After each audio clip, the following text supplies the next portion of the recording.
All right, at the Brisbane clinic today, we are, this whole morning has been filled with consultations, reviews, and just reassessing patients after they've had bone grafting done. But we've got a surgery this afternoon, and I'm kind of excited because we're going to try the Dr. Kim headlight camera. Oh, hang on, let me try and focus on that. There we go. And so we've got a surgical setup ready to go, and excited to try it out. Last time I tried to do the Dr. Kim camera, the focus was not very good. My headlight must have shifted slightly, and so I was kind of filming like too far to the left the entire time, and so I literally couldn't see what I was doing at all. So we're going to try and work out a few nuts and bolts with this next case here, and see if I can get the camera working and filming exactly where I want it, and hopefully in focus as well. So I'll have some footage ready to go potentially, and I'll do an upload later tonight.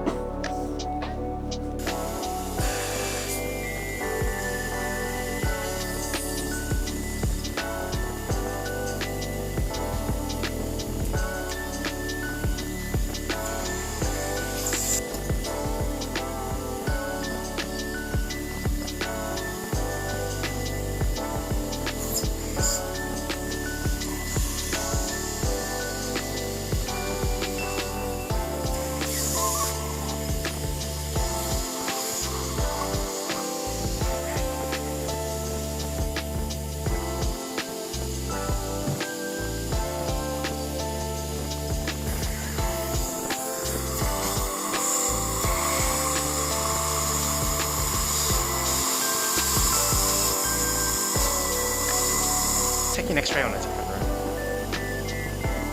Bit of a mouthful with this x-ray here. This time I'm going to get you to bite together for me.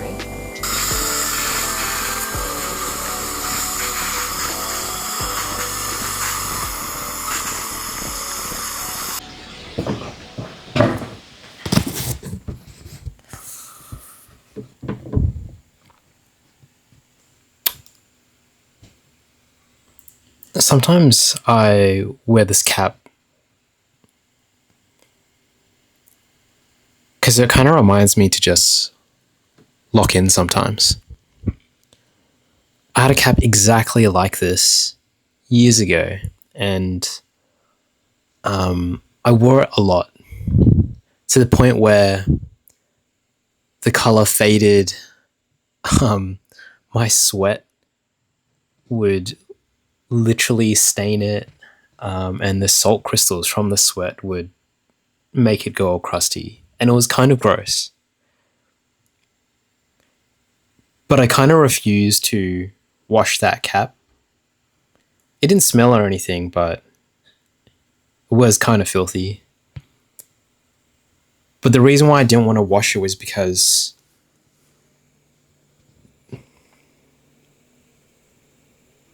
it kind of meant something to me. Like imbued in that cap was little sweat and tears. And when I lost it, I was pretty upset. And eventually I ended up buying this new one. And it's not quite the same, but it's close enough. And so sometimes when I struggle to lock in and I'm getting distracted, sometimes a simple act of just putting on this cap just makes all the difference. And I'm able to focus a little bit more.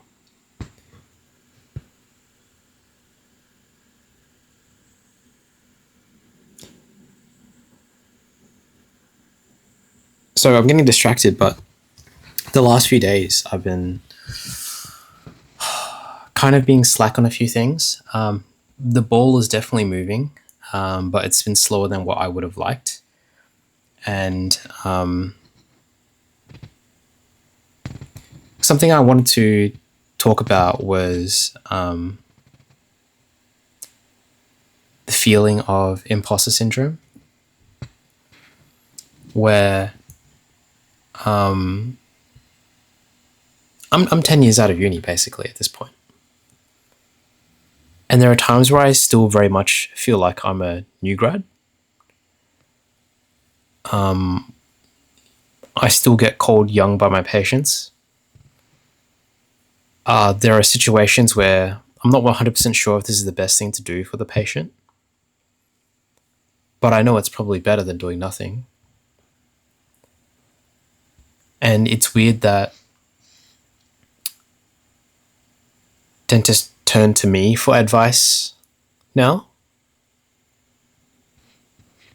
And at the time, I'll give my 2 cents. But later, be humbled by like one of my complications or failures, you know? And if I feel this way just at work in generally, or in my life, sometimes I wonder, who am I to give an implant lecture? To teach other dentists to drill a hole into someone's jaw and then put a screw in. You know, that's some wild shit. And me posting on social media, into the dental forums on Facebook, sure, it gets a lot of traction. It gets attention. But in some ways, I feel like a fraud. I do think that there are valuable things that I can share, and someone can learn something from it.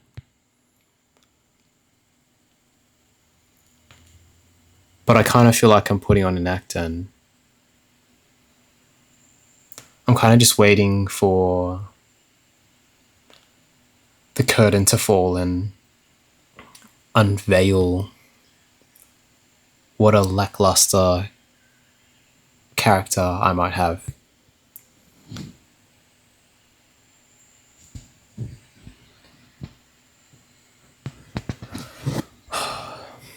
And, you know, like most people on social media, I put my best foot forward. I don't post my failures. And I remember doing a little seminar in-house for a group of other dentists. And I was kind of running out of content and finished the lecture early and asked if there were any questions. We can just go through particular topics that people would be interested in, and might have a case or two that we could discuss. And I remember at some point, and I can't remember who exactly, but someone asked me if I had failures. You know, like, and it was kind of rhetorical because, of course, they knew that I did. And I guess they asked to see them, you know?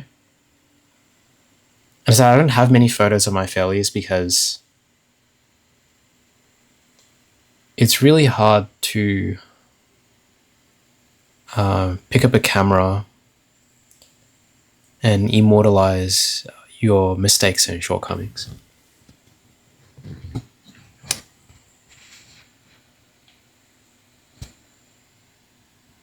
And what I found over the years was me improving as a dentist, in a way, was a way to fix my own mistakes, have a redemption arc, to try to never make the same mistake again, to outrun past Alan.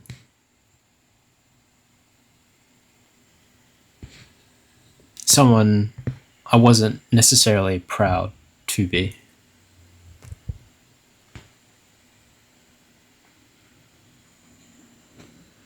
And so this has kind of changed into a pretty different topic than what I had in mind. I kind of wanted to talk about like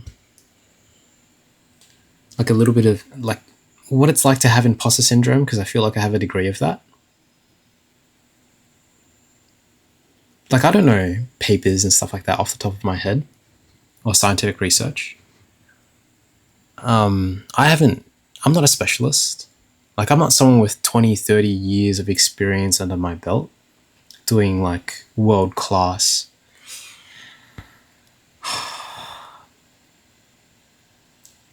procedures and stuff. So who am I to teach and be an expert on it,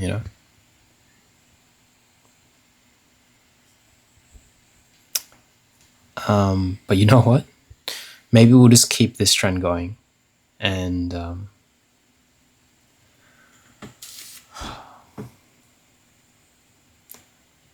we'll keep trying to outrun my mistakes.